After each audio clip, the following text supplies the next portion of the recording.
नमस्कार दोस्तों, मैं अंकिता सिंह। स्वागत है आपका अपने चैनल KR ज्योग्राफिकल वर्ल्ड में।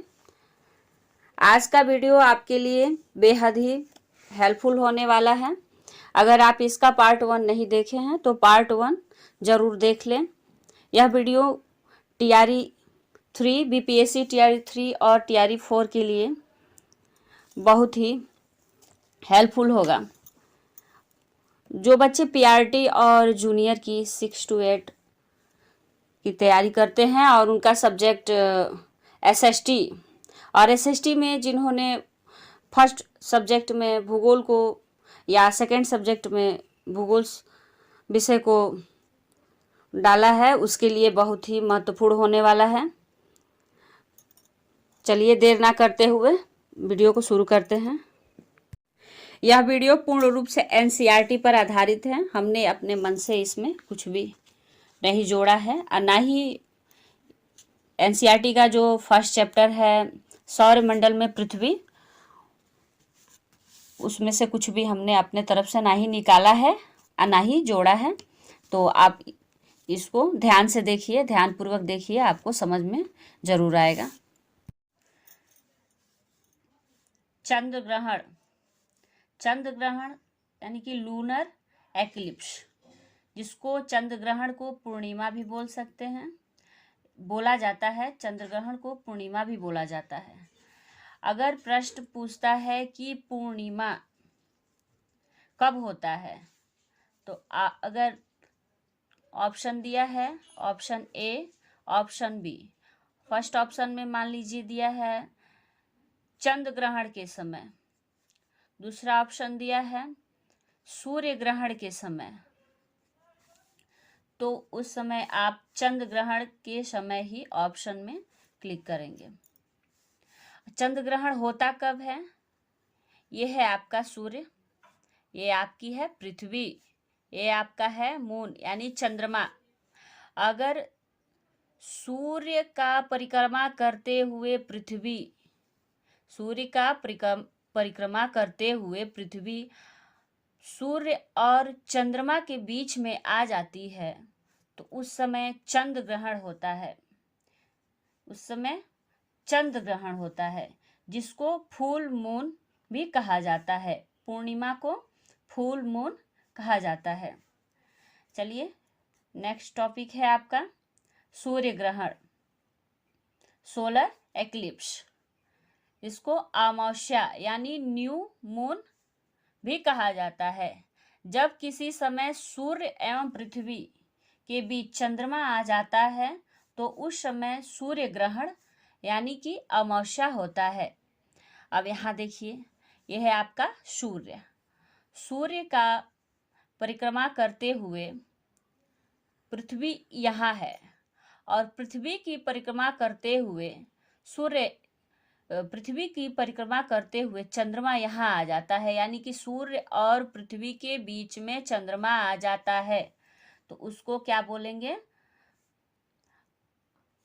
चंद्र, उसको बोलेंगे आपका सूर्य ग्रहण यानी कि अमावस्या, न्यू मून,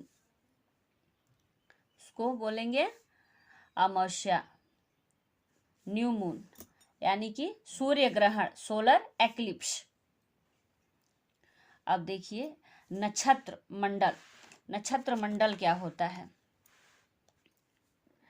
रात्रि में आसमान में देखते समय आप तारों को विभिन्न समूहों में देखते होंगे। जब भी आप आसमान में रात्रि के समय देखेंगे, छोटे छोटे तारे अपने एक समूह में दिखाई देते हैं, विभिन्न समूहों में दिखाई देते हैं और असंख्य तारे दिखाई देते हैं। उन समूह को नक्षत्र मंडल कहा जाता है, यानी कि कंस्टलेशन बोला जाता है। नक्षत्र मंडल, अर्सा मेजर, बिग बियर, इसी प्रकार के नक्षत्र मंडल हैं। सप्तऋषि, जो नक्षत्र मंडल अर्सा मेजर का भाग है। सप्तऋषि की सहायता से ध्रुव तारा की स्थिति को हम जान सकते हैं। सप्तऋषि ऐसे तारे होते हैं जो 7 तारे होते हैं, जिनको 7 ऋषियों का समूह सप्तऋषि बोला जाता है। इसके उत्तर की तरफ आप देखेंगे कुछ दूरी पे एक टिमटिमाता हुआ ध्रुव तारा, जिसको पोल स्टार भी बोला जाता है। ध्रुव तारा से हमें उत्तर दिशा की स्थिति का पता चलता है। और नेक्स्ट टॉपिक है आपका ग्रह। ग्रह किसको बोलेंगे? ग्रह इंग्लिश में इसको प्लैनेट बोला जाता है। प्लैनेट शब्द ग्रीक भाषा के प्लानेटाई से बना है।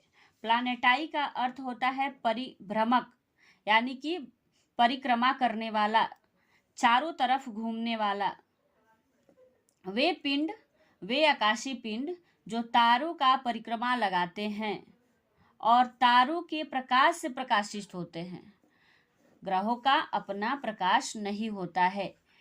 जैसे आप चंद्रमा को देखते हैं, चंद्रमा दिखाई देता है तो चमकता हुआ दिखाई देता है। उसी प्रकार पृथ्वी को भी अंतरिक्ष से देखेंगे तो पृथ्वी भी चमकती हुई दिखाई देगी। तो क्या पृथ्वी का अपना खुद का प्रकाश है? नहीं, पृथ्वी सूर्य के प्रकाश से प्रकाशित होती है।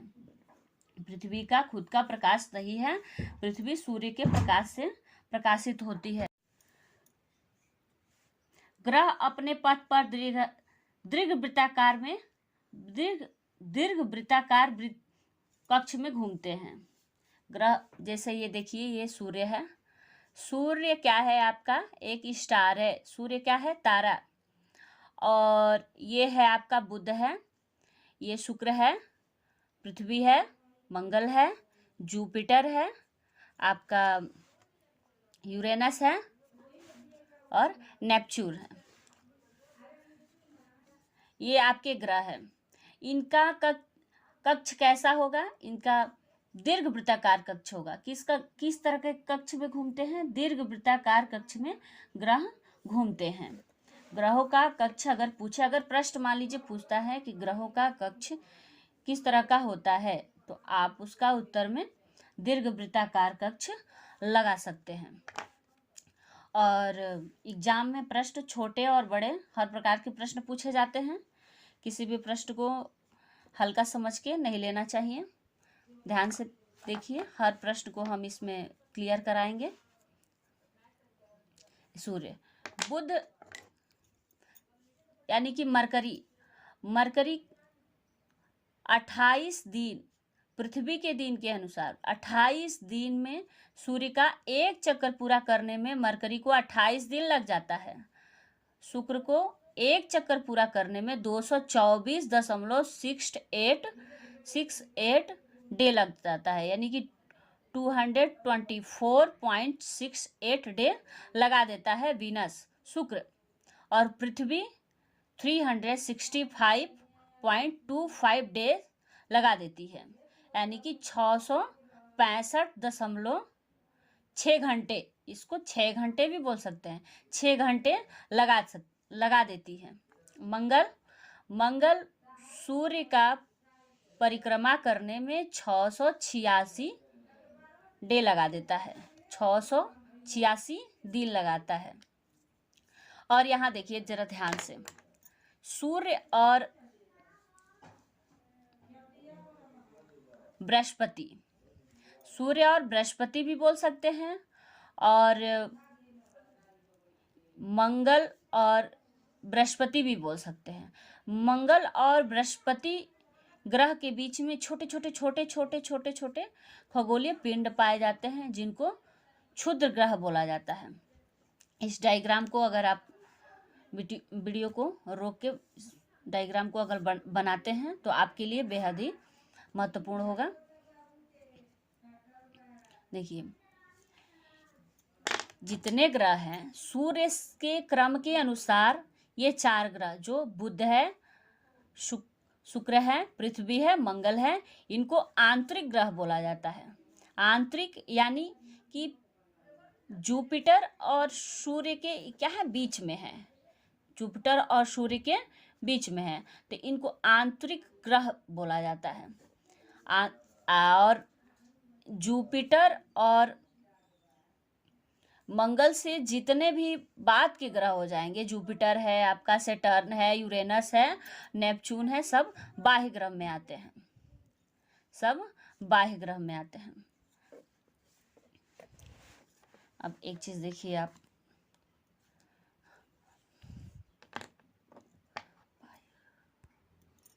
अगर प्रश्न पूछता है सबसे कम समय में सूर्य का परिक्रमा कौन सा ग्रह लगाता है, तो आपका उत्तर हो जाएगा बुध। सबसे अधिक समय में सूर्य का परिक्रमा कौन सा ग्रह लगाता है, तो उत्तर हो जाएगा आपका नेपच्यून। आप इस तरह से भी याद रख सकते हैं, जो सूर्य का जितना ही नजदीक ग्रह है वो उतना ही जल्दी सूर्य का परिक्रमा पूरा करेगा, जो ग्रह सूर्य से जितना ही दूरी पे है उतना ही समय लगाएगा परिक्रमा को पूरा करने में। अब आगे देखिए आपका सौर मंडल, सोलर सिस्टम। सोलर सिस्टम क्या होता है? सूर्य, 8 ग्रह, उपग्रह तथा खगोलीय पिंड जैसे क्षुद्र ग्रह एवं उल्का पिंड मिलकर सौरमंडल का निर्माण करते हैं। सूर्य के बारे में भी हम जानेंगे। और पहले सौरमंडल में 9 ग्रह थे। 2006 के अंतर्राष्ट्रीय सम्मेलन जब हुआ था, प्रयाग का अंतर्राष्ट्रीय सम्मेलन हुआ था, जिसमें प्लूटो को ग्रहों के श्रेणी से निकाल दिया गया। अब आपके सौरमंडल में 8 ग्रह हैं और उपग्रह हैं, खगोलीय पिंड हैं।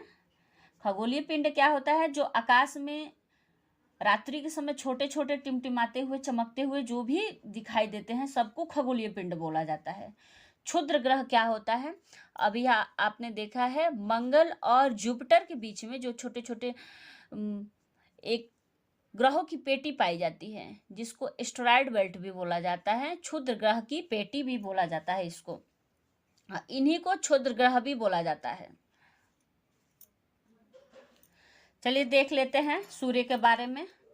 सौर मंडल के केंद्र में स्थित है सूर्य।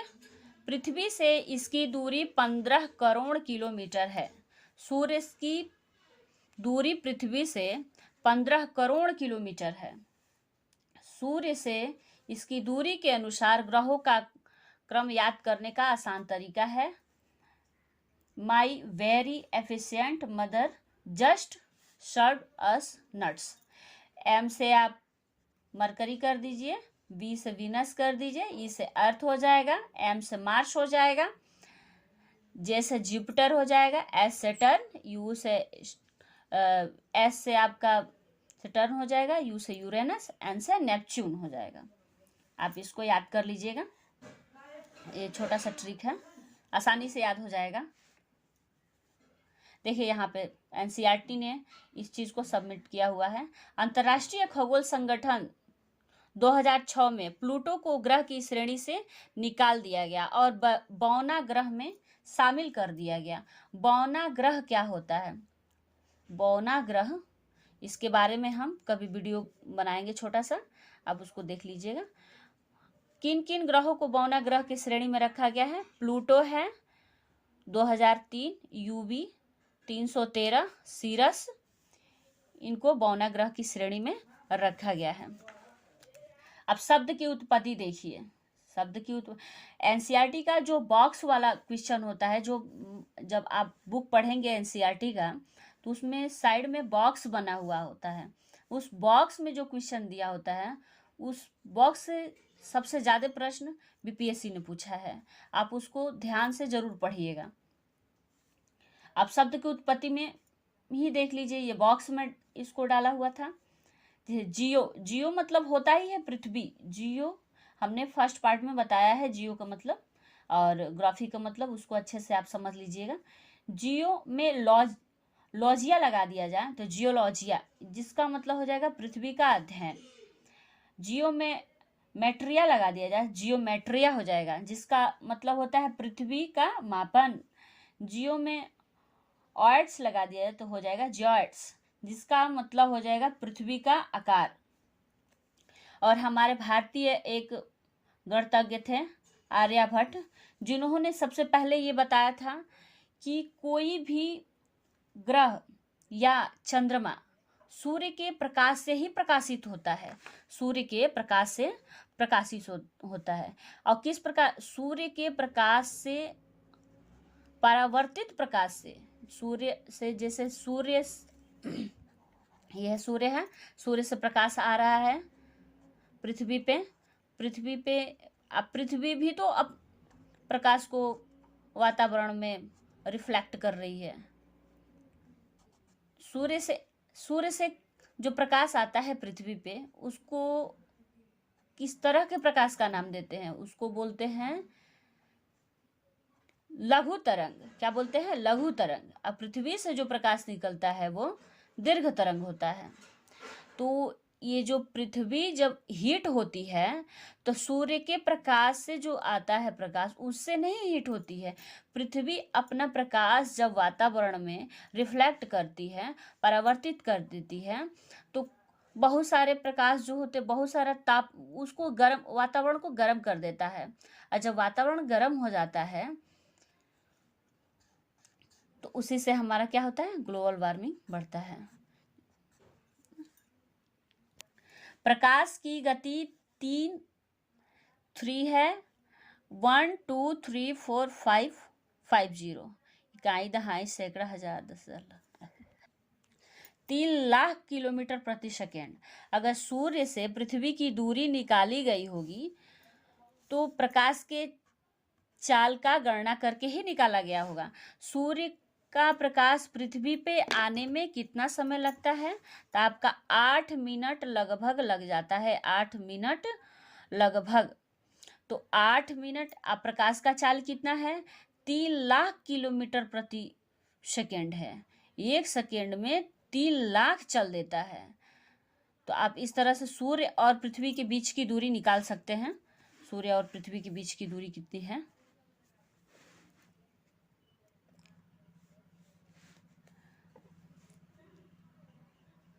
यहाँ पे देखिए लिखा है, सूर्य के प्रकाश को पृथ्वी पर पहुंचने में 8 मिनट समय लगता है। चंद्रमा के बारे में देखिए, चंद्रमा एकमात्र उपग्रह है। उपग्रह किसको बोलते हैं? जो ग्रहों का परिक्रमा करते हैं उसको उपग्रह बोला जाता है। एकमात्र उपग्रह है। इसका व्यास पृथ्वी के व्यास का 1/4। पृथ्वी का व्यास कितना है? पृथ्वी का औसत व्यास 12,742 किलोमीटर, यानी कि 7,918 मील पृथ्वी का व्यास है। अब इसका आप 1/4 कर लीजिए, जितना आएगा चंद्रमा का व्यास हो जाएगा। चंद्रमा पर सबसे पहले कदम नील आर्मस्ट्रांग ने रखा था, ये बात सब जानते हैं। अब इस डेट को आप याद रखिएगा, 20 जुलाई 1969 में अपना पहला कदम रखा था नील आर्मस्ट्रांग ने। चंद्रमा से पृथ्वी की दूरी 3,84,400 किलोमीटर, 3,84,000, यहाँ 400 किलोमीटर कर दीजिए, किलोमीटर है। चंद्रमा को जीवाश्म ग्रह भी कहा जाता है। आप इस बात को नोट कर लीजिएगा, चंद्रमा को जीवाश्म ग्रह भी कहा जाता है। उपग्रह जो ग्रहों का परिक्रमा लगाते हैं उसको उपग्रह बोला जाता है। उपग्रह 2 प्रकार के होते हैं, एक प्राकृतिक उपग्रह होता है, एक मानव निर्मित उपग्रह होता है। मानव निर्मित उपग्रह में आपका इनसैट, IRS, एटसेट, क्षुद्र ग्रह, उल्कापिंड, इन सब के बारे में जान लेते हैं। सूर्य के चारों ओर चक्कर लगाने वाले पत्थर के छोटे छोटे टुकड़े, इस बात को ध्यान रखिए, पत्थर के छोटे छोटे टुकड़े, जो पत्थर के छोटे छोटे टुकड़े होते हैं, जो छोटे छोटे टुकड़े का मतलब कि इतना छोटा छोटा नहीं, बहुत बड़ा ही होगा। ये भूगोल में छोटा छोटा इसको बोला जाएगा, लेकिन छोटा नहीं होगा। पत्थर, इस चीज को ध्यान रखिए, पत्थर के छोटे छोटे टुकड़े जिनको उल्का पिंड बोला जाता है। ग्रहों और उपग्रहों के अतिरिक्त असंख्य छोटे छोटे जो सूर्य का परिक्रमा लगाते हैं, क्षुद्र ग्रहों के बारे में अभी हमने बताया है, एस्टेरॉयड बेल्ट के बारे में, उसको वीडियो बैक करके आप देख सकते हैं। असंख्य छोटे छोटे पिंड होते हैं जो सूर्य का परिक्रमा लगाते हैं, जिसको क्षुद्र ग्रह बोला जाता है। कभी कभी ये उल्कापिंड इतने नज़दीक आ जाते हैं कि पृथ्वी पे गिर जाते हैं। इन उल्कापिंडों के गिरने से पृथ्वी पे बहुत सारे झीलों का निर्माण हुआ है। भारत में भी एक उल्कापिंड के गिरने से झील का निर्माण हुआ है। आप उसको कमेंट में बताइएगा कि उस झील का नाम क्या है और कहाँ पे वो झील है। आकाशगंगा। आकाशगंगा शब्द से पता चलता है कि ये आकाश में जो बहने वाली नदी है, जिसको नदी से इसकी तुलना किया जा रहा है, वास्तव में नदी नहीं है ये बहुत सारे तारों को मिला के असंख्य तारे हैं जो धुंधले धुंधले प्रतीक होते हैं। एक धुंधली पट्टी की तरह प्रतीक होता है आकाश में, जो लगता है कि जैसे कि गंगा बह रही है। हमारे पूर्वजों ने उसको आकाश गंगा नाम रख दिया। ये लाखों तारों का समूह चमकदार पट्टी के रूप में यह एक नदी के समान दिखती है। यह करोड़ों तारों, बादलों तथा गैसों की प्रणाली। इस प्रकार लाखों आकाश गंगा मिलकर ब्रह्मांड का निर्माण करती हैं। इस लाखों आकाश गंगाएं मिलकर ब्रह्मांड का निर्माण करती हैं। आप हमको एक प्रश्न का उत्तर जरा कमेंट में बताइएगा कि हमारी स्थिति, ब्रह्मांड के परिप्रेक्ष्य में हमारी स्थिति क्या है। और एक और प्रश्न, सूर्य किस तरह से प्रकाशित होता है? नाभिकीय संलयन द्वारा या नाभिकीय विखंडन विधि द्वारा? Thanks for my watching video. मिलते हैं नेक्स्ट वीडियो में। अगली वीडियो क्लास 6 का चैप्टर 2 होगा और आपको सैटरडे को हम वीडियो अपलोड कर देंगे। हर ट्यूसडे और सैटरडे को वीडियो हम अपलोड किया करेंगे। आप अंत तक ज़रूर देखिएगा वीडियो को।